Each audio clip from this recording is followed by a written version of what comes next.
70 शब्द प्रति मिनट की गति से आपका डिक्टेशन शुरू होगा 5 सेकंड बाद। शुरू। माननीय न्यायालय के समक्ष प्रस्तुत वर्तमान प्रकरण में अभियोजन पक्ष द्वारा आरोप लगाया गया है कि अभियुक्त ने दिनांक 15 जुलाई 2026 को परिवादी के साथ विवाद करते हुए उसके साथ मारपीट की तथा उसकी संपत्ति को नुकसान पहुंचाया विराम। अभियोजन के अनुसार घटना शाम लगभग 7 बजे की है, जब परिवादी अपने घर से बाजार की ओर जा रहा था विराम। उसी समय अभियुक्त ने उसे रास्ते में रोककर पुराने विवाद को लेकर उसके साथ अभद्र व्यवहार किया और बाद में मारपीट प्रारंभ कर दी विराम। परिवादी के शोर मचाने पर आसपास के लोग मौके पर एकत्रित हो गए, जिसके पश्चात अभियुक्त वहां से चला गया विराम। चेंज। प्रकरण की विवेचना के दौरान पुलिस द्वारा घटना स्थल का निरीक्षण किया गया तथा मौके का नक्शा तैयार किया गया विराम। परिवादी एवं अन्य प्रत्यक्षदर्शी गवाहों के कथन दर्ज किए गए विराम। परिवादी का चिकित्सकीय परीक्षण भी कराया गया, जिसमें उसके शरीर पर साधारण प्रकृति की चोटें पाई गईं विराम। विवेचक द्वारा संबंधित दस्तावेज न्यायालय के समक्ष प्रस्तुत किए गए तथा अनुसंधान पूर्ण होने के पश्चात अभियुक्त के विरुद्ध आरोप पत्र प्रस्तुत किया गया विराम। चेंज। अभियुक्त ने न्यायालय के समक्ष अपने ऊपर लगाए गए आरोपों से इनकार करते हुए स्वयं को निर्दोष बताया विराम। उसके अनुसार परिवादी के साथ उसका पूर्व से विवाद था और इसी कारण उसे झूठे प्रकरण में फंसाया गया है विराम। बचाव पक्ष ने यह तर्क प्रस्तुत किया कि घटना के संबंध में स्वतंत्र गवाहों के कथनों में महत्वपूर्ण विरोधाभास हैं विराम।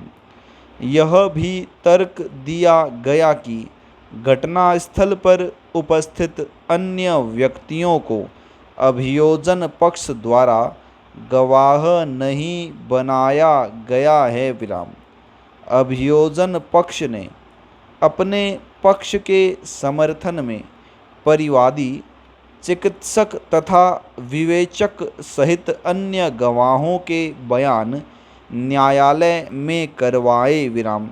गवाहों से जिरह के दौरान बचाव पक्ष द्वारा घटना के समय, स्थान तथा घटनाक्रम के संबंध में विभिन्न प्रश्न पूछे गए विराम।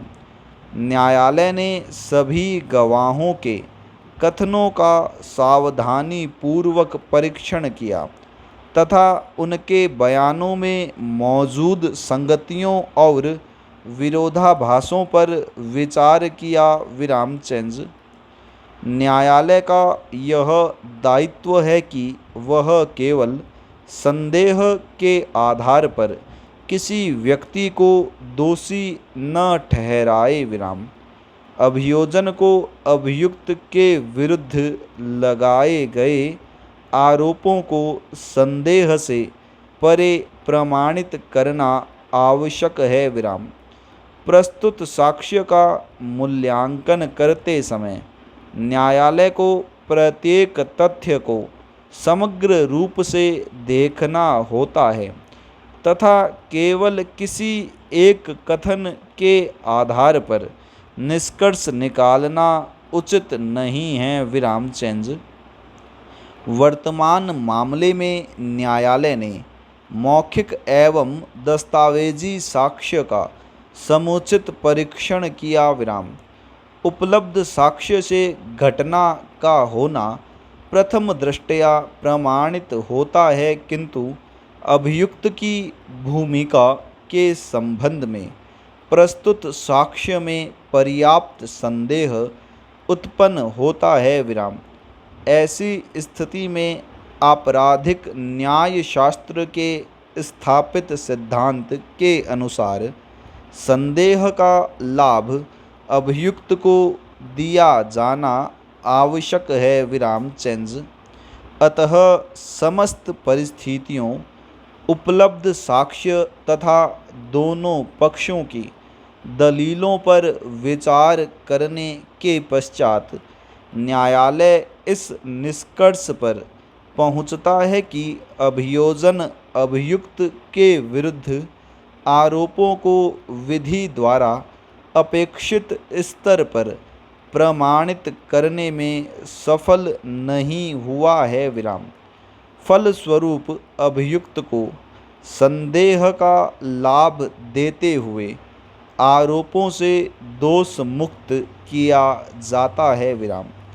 यदि अभियुक्त किसी अन्य प्रकरण में वांछित नहीं है तो उसे नियमानुसार तत्काल रिहा किया जाए। विराम। प्रकरण की पत्रावली आवश्यक कार्यवाही के पश्चात अभिलेखागार में भेजी जाए। पूर्ण विराम।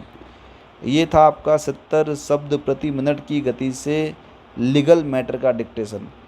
इस डिक्टेशन की पीडीएफ आपको अपने हमारे टेलीग्राम चैनल पे मिल जाएगी। उस पीडीएफ का लिंक आपको इसी डिक्टेशन के डिस्क्रिप्शन बॉक्स में मिल जाएगा। उस लिंक को खोलकर आप टेलीग्राम चैनल को ज्वाइन कर सकते हैं। धन्यवाद।